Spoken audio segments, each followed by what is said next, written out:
What is happening, people? Welcome back to the channel. KG is back with a new video here today, talking about the man in charge of everything at Leeds United, the man that's all our hopes rest on in terms of automatic promotion, Daniel Farke. Want to discuss a bit about him today's post-match comments after the game, after the defeat against Coventry, and just a couple of other things as well. But before I get into that, please hit a like on the video. It really is the best way to help the channel out. It's free to do. Just click the like button. Really does help the channel out a lot. Subscribe to the channel if you haven't already. And of course, drop your comments below. Thank you to William Morrison, who donated super thanks on the last video. Much appreciate, William. And thank you for all donations. Thank you to all existing members. Member link is in the description if you want to join the channel. Really does go a long way to help me out as well. Gary here. Afternoon, KG. Hope you're getting better. I know it can take time with it being your throat. Yeah, almost there, man. Listen, you can hear me clearly a bit more now, can't you? So, yeah, be back 100% very soon, getting a lot better as the days tick by. So, and then we can go back in full force again. Because obviously, the content hasn't been as regular as I like it to be. But doing a video the day after the game, starting to get back into a little bit more of a solid routine again, which I know that you guys enjoy as well. Lord Sheargrave saying pick Bamford or adapt. Do you mean? No, it's just more than just a Bamford thing. I will touch on that briefly in this, but there's other things that I feel Daniel Farke needs to adjust in the remaining 5 games that we've got. So you know what? Let me just get straight into it. His comments after the game yesterday, I'm not going to go through all of them. I'm just going to pick a select few. But Farke here himself said, I want to be self-critical. I want to be a bit self-critical. If you lose your first game of the year in April, it's hard to be critical after an outstanding run. But I feel like we have a bit more to give in the first 60 minutes. After a loss, we should stay humble. And, the fact that he recognizes in this one is good, that for the first 60 minutes, pretty much since we come back from the international break, people, we haven't been playing football. It's been such a tough watching us play. And someone left a brilliant comment on my match reaction video, and just going to paraphrase it here. But they were right. They were right in what they were saying. They were saying that it feels like for the last 6 weeks or so, that belief that we had at the start of 2024 when we started that amazing run, where even if it was to the end of the game and we're losing or drawing, that this team would get together and somehow find a win. It seems to have gone missing. It seems like from what I'm seeing, it seems like the confidence has kind of gone a little bit. We're taking 1, 2, 3, 4 touches before we release a pass. Never mind taking a shot. I mean, that's a whole other conversation. That could be 6 touches before we try and get a shot off, or if we're not trying to walk in the ball. There seems to be a little bit of glue that has gotten a bit unstuck over the last few games. And it doesn't just coincide with the international break. It kind of happened a little bit before, but we're still getting wins. And as I say, wins is the best tonic of any situation. So when you're winning, you can paper over the cracks. But the cracks are starting to appear a little bit now since the return after the international break. Yeah, Darren, exactly. Yeah, we've gone flat. And that's something else I want to talk about. This is it. It's not just a personnel thing. It's a style of play thing. If we're not giving the ball to Somerville and hoping that he takes on the whole squad before he can get a shot off or sometimes pass it, if it's not Jorginho Rutter trying to bulldoze his way through about 10 people, there seems to be no other plan at the moment. And that it has been that way for a while. And again, I'll allude, as people said, it reminds me of Jesse Marsh when it was Willie Nonto or bust, if you remember that in the Premier League. We need to be a bit more unpredictable. At the moment, we are very, very predictable to play against at this point in time. Ryan here saying, stay humble, yes, but a reaction is needed now. Yeah, 100%, 100%. Richard here saying, sounded better, KG, thank you. Everything they played was so slow. Last few games have been a hard watch. Yeah, it's been pedestrian. It's been really pedestrian, the way that we've been playing. And we've got quick players, people. Dan James, apart from the goal that he scored, which was a real good finish, he hasn't been on it. And guys, hey, you can't come at me. I said that Dan James would put up the kind of numbers or close to the kind of numbers he's done so far. But lately, he hasn't been good. And that's the other thing when we're talking about Daniel Farke and his stubbornness and his predictability. Willie Nonto yesterday had a fine cameo, but the problem was it was 10 minutes long, including adding time. He came on in the 85th minute. Like, we need to be a little bit more. And the thing is, if we as fans know when Daniel Farker's going to make substitutions or when he does it, coaches of other teams definitely know what Danny Farker's going to do or not do. And I just feel with Dan James, if Willie Nanto's on the bench, that kind of means that he should be okay to go. We should have given him a way longer than 10 minutes. Because Willie Nanto, as I've said before, he is a Premier League player. The way he plays is Premier League. He has got that extra bit of class, that extra bit of nous when it comes to being in the box, that killer instinct as well when it comes to shooting. He's just different. He gives us a whole different dimension. And I feel if he was on earlier, who knows? Bolo broad shoulders, we can still do it. Let's be positive. Yeah. And I'm gonna get into that in just a moment. Shane here saying definitely does not seem to have a plan B. Yeah, and that's the thing, isn't it? And that's what I'm talking about. Can he adapt to that? Hold on a second.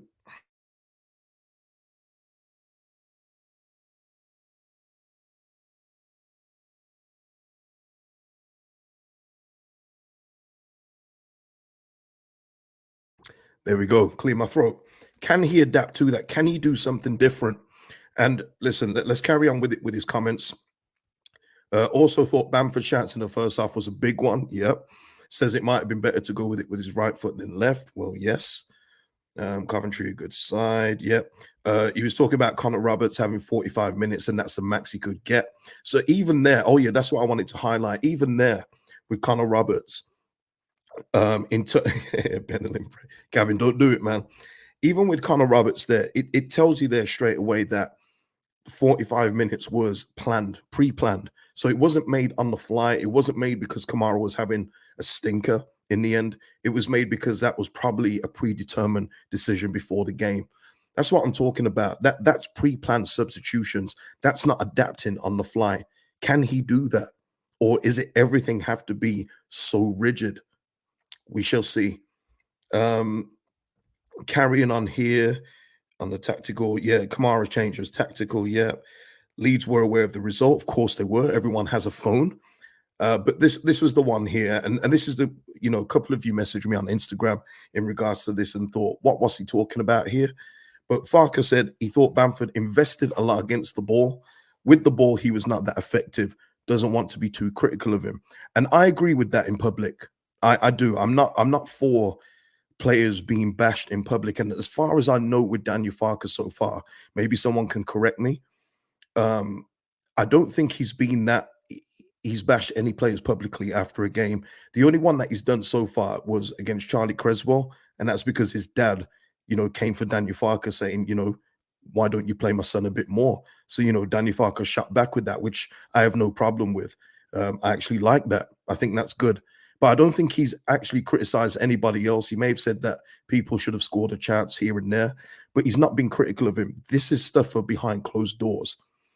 But what I want to see then with this, if you're not going to be critical of him, but he's kind of said it in so many words here that Bamford wasn't good. Now, this is the third game, and I'm probably being generous with the third game in a row that Bamford hasn't been good. Now, I want to see you amend this with your actions come Tuesday against Sunderland. I want to see you make the change that's necessary. And Daniel Farke, yeah, Daniel Farke has an advantage that previous managers didn't. Although, if we're going to, go into little details, they kind of did. But Bamford was the only out and out number 9 in those previous teams while he's been here. Rodrigo was used as a striker with Jesse Marsh. Bielsa used Rodrigo as a central midfielder. There was times that maybe Gelhardt should have got starts ahead of Bamford during that season where Gelhardt was shining in the short spells he was given. But Daniel Farke has no excuse here. He's got 0. He's got Joel Perrault, no matter how he wants to use him, who is a striker / forward. And he has Mateo Joseph, who is hot in form and easily could be our Ellis Sims of the team. A young striker that's, leading the line and embracing it. And I think Mateo Joseph would embrace it. In fact, I know he would. The guy is confident as hell, and he should be. He's a very talented player. But that's where Farke falls down when it comes to comparisons to other managers that just played Bamford no matter what. Farke has other options. So If he now continues to play Bamford and Bamford continues to give you the same output, that's on Farke, because Farke has said before he holds players accountable, which he has. But this is it when it comes to senior players. Are you going to do the right thing? No matter how much he's earning, don't care. Play your best team. And right now, Bamford is not best for the team. He had his purple patch. He had his purple patch when all his fanboys were coming back in the chat. It's over. He's reverted back to the Bamford that everybody, well, most sensible people know. But this is on Daniel Farke now. Are you gonna? But this is the thing as well. Pre-match conference, we need experience up front. Rubbish, absolute rubbish. And I said that in the match preview. Go check it. I don't go back on my words. That's rubbish. You don't. Not if the experience isn't good experience. But we shall see now if he changes the setup, if he changes the personnel. Because for me, words are hollow. It's all about your actions. It's like when he was talking up Luke Ayling and Liam Cooper. He was talking them up, but essentially he wasn't playing them. That's fine. But with Bamford, he's talked him up and he's playing him. In all fairness to Bamford, he's technically better than those two by a smidget. But no, you need to do something different. Um, let's have a look. Lord Sheargrave saying, we know Bamford will start. He shouldn't, but that's a sad reality. No matter what Farke thinks, Barndor is not a pookie. Oh, he's certainly not. Radaby Leeds with a super chat. Thank you, Radaby Leeds. Call me crazy, but why not go 4-4-2 with Perot and Joseph up front? I think that would get the best out of both players and would give Rutter a rest. Love that suggestion, Radaby Leeds. But again, will he do that? That's what I'm saying. We give all these suggestions. We're just fans, aren't we? At the end of the day, we give these suggestions. We have these thoughts that we would do, but at the end of the day, it's down to one man and one man only. And again, in game, where we're talking about how it's just always going to Somerville or Jorginho to break through, he can change that from the sideline. He can say, start moving down this way, or Somerville switch, or you know, he can do whatever. That's his job. That's what he can do. So he can affect the game in that way. But usually when we see him, he's just sitting there, isn't he? He's just sitting on the chair, not really doing much. But he also does say, though, and this goes to another comment that he's made very recently, probably in the last press conference, about not changing things at this stage, when everything has gone right so far. And to a degree, I do agree with that. But you do have to make adjustments when it's not working. And the last 3 games, we could have lost all 3 games. We easily could have lost all 3 games, not just against Coventry. We could have lost against Watford, which we should have. And we could have lost against Hull if they were a bit more clinical up front. So he's got to do something if we got any hopes of breaking that top 2.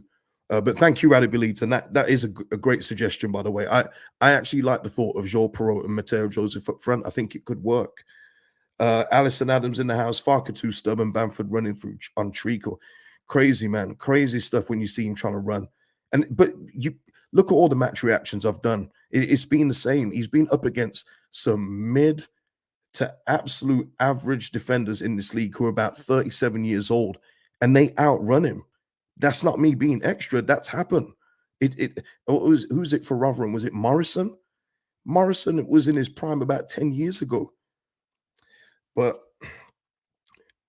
listen, we'll see. And Allison follows up, has to be freshened up. It has to, man.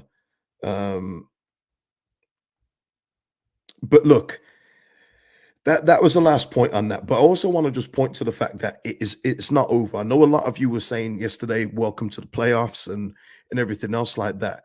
But it isn't over just yet. It was brutal, absolutely brutal. But look, here we are.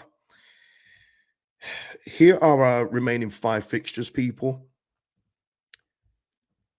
And if you want to, I don't know if everyone wins all their games in terms of Leicester and Ipswich, then bravo to them. They deserve to go up, and you can't have any arguments with that. But if they don't, we have to be ready to capitalize, like we should have yesterday. But we have to be ready to capitalize on this.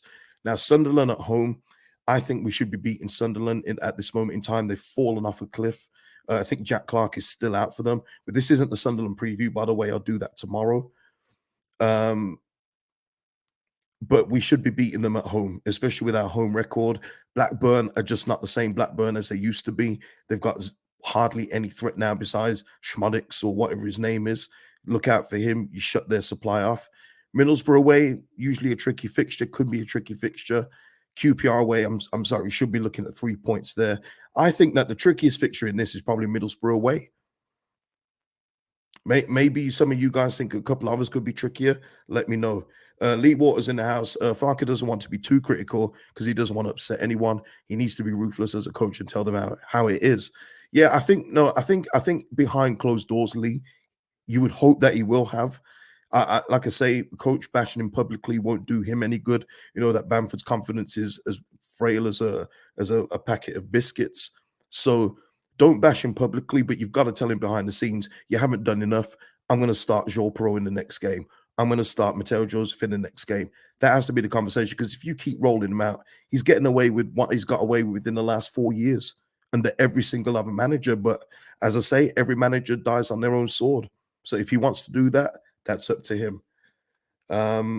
Yeah, Black Country Fisherman saying it's not over, but over the last 3 performances doesn't fill me with hope. Yeah, we've got to change the narrative. That's what I'm talking about. We've got to change the narrative of the last 3 games and get back to what we was doing so well at the start of this calendar year. We was unbelievable. Let's not take anything away from that run. It was incredible to claw back a 17-point gap on Leicester City is amazing.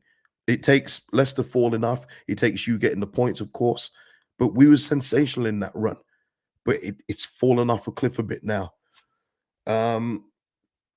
Lee follows up with a super chat. Thank you, Lee. It's been a while, KG. Been a busy few months. Enjoy your week if you can. Yeah, you too, man. And thank you for the support. Mr. Tom here saying the one time Farke was ruthless was when he left out Roden at Southampton and kickstarted a 20+ unbeaten streak. Yeah, that was crazy for me. That was so mad. That discipline of Joe Roden. Man was doing the job for him and Luke Ayling, got sent off and got punished, man. It's wild. James here saying Farke's pride won't let him admit when something is wrong. Yeah, we've seen that. We know he's stubborn, though. We know that. And there's nothing wrong with certain managers being stubborn. Mourinho's stubborn. Pep is stubborn. There's so many stubborn managers, but some have got the cachet to be stubborn. You know, they've got the equity to be stubborn. But it's much like the whole Perot Rutter thing, you know. Rutter's up front, skying balls in the box because he can't finish properly. And you know, Joel Perot's in central midfield. It wasn't working, was it? Then he makes the change when he brings Bamford in to put him up front and put Jorginho behind. All of a sudden it works. Come on, man. Hey, listen. Okay, Lord Sugargraph saying Farke has been publicly ruthless. Ask Nanto when he's trained on his own. That was a different kind of scenario, though. I'm not talking. That's more of a discipline scenario than a performance. It's kind of 2 different things. You can publicly say what's needed because the fan base demands that. You know, someone's refused not to play or has put in a transfer request and saying I'm not playing. Then you're going to have to say something out loud. Much like when Creswell's dad is saying, "Play my son." You're going to then fire back and say, these are the reasons I'm not playing him. Then he goes on to say about Charlie's poor performances in training. It's different, though, to actual game day stuff. So there is a bit of a difference there. Yeah, Ryan saying Farke has been very frustrated the last few weeks on the sidelines. He can see what's happening. Yeah. So, yeah, look, those are our fixtures. But what I want to also highlight here, Leicester have got 6 left. But I'll be honest with you. I've said it for a while, and I still believe it. I think Leicester are out of here. But, you know, Leicester, I think, have got a pretty good run as well. Millwall away could be tricky, but Plymouth, they should be getting 3 points there. West Brom could be tricky. Southampton home. Preston away, I expect them to win. And Blackburn at home. I think Leicester are out of here, people. So it leaves 1 spot. Now, if you look now at Ipswich Town's fixtures, this is where... And listen, as I said previously, if Ipswich win all 5 games, kudos, you deserve to go up. But they have tricky fixtures left. They've lost that one against Norwich, as we know. In their 5 remaining games, they've got Watford at home, which is going to be a tough one. You know, Watford are not. They're so, you know, tricky. They've got dangerous players up front. They can cause an upset. I think Ipswich will take care of Middlesbrough at home, but then you look at the 2 away games here, people, and they're 3 days apart. So it's not, by the way, that's another thing as well. we are not just the only ones with fixtures being moved. I know Sky love us and at an alarming rate this season, but everyone is having fixtures move. Okay, so we are not special in that case. But in these two games, Hull City away and Coventry away. Now, if they get 6 points out of those two games, they deserve it. Seriously, they will absolutely deserve it. But those are two tricky games there. So and then that means it's on us to capitalize and get maximum points in the other games. Like I said yesterday, and I was being honest that there was no cap on it. I would have easily accepted a draw yesterday just to get back in the driving seat in the promotion race. A point would have been lovely for me. But now it's about getting 3 points and getting some distance between us and Ipswich Town.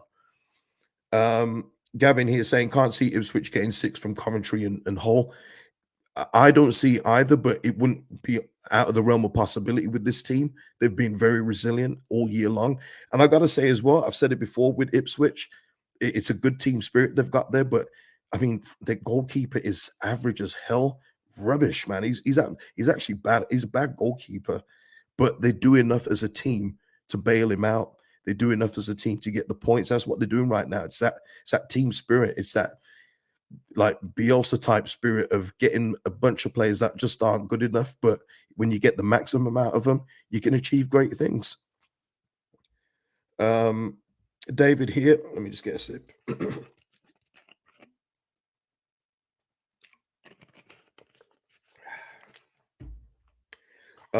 David here saying Farke did say he will play the informed players and the ones that do well in training. Yep. Bamford's not been informed for several games. Exactly. Yeah. Yeah. I mean, Farke's always said it as well about training, that he sees that just like match days. No, he takes training very seriously. So look, we shall see, David. We'll see when that team sheet comes out on Tuesday against Sunderland. We shall see if he is a man of his word. Yeah, Darren here saying Ipswich weakness is their defense. Yeah, 100%. Teams with decent attackers can score against them. Exactly. Yeah, they're not unbeatable, but they've just got had that little something this season that has just made them get things over the line more times than not. And fair play to them. Yep, James, 100. Bamford hasn't been informed for several years, never mind games. True that, true that. So that's what I'm just saying, people. That's all I wanted to highlight in this, is that I know that yesterday was very disappointing, and I'm still disappointed with that performance, but there's still too much football to play in order just to resign yourself to the playoffs. Now, if you do believe that we are just going to make the playoffs, then cool. But I'm not ready to throw the towel in on automatics yet. But it's going to take changes. It's going to take a different style of play. It's going to take tactical decisions as well in game, on the fly, to make sure that we get 3 points in the remaining games that we've got left.